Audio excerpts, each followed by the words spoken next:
एक जोरदार ताली से उनका स्वागत हो जाए। और आम्रपाली जब हमसे पूछली है कि कहाँ चले के है तो हम उनसे यह कहनी है, चला चली धान घूमे ददरी के मेला।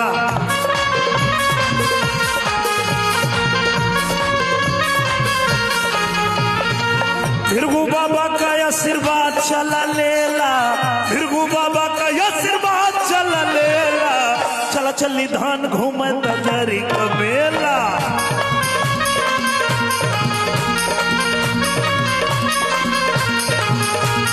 आम्रपाली जी पूछली है ददरी के मेला में खास का है, तो हम इनसे बतैनी है कि ददरी के मेला हमरे उत्तर प्रदेश के बहुत मशहूर मेला है और वहां चलू तो तोहके बहुत कुछ देखे के मिली। यहाँ का देखे के मिली? बुढ़वा मलाई खाला, बुढ़िया खाले लपसी।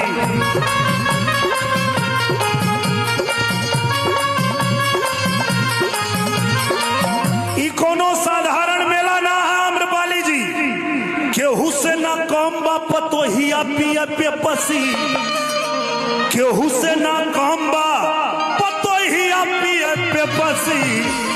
बुढ़वा मलाई खाला, बुढ़िया खाले लपस, बुढ़वा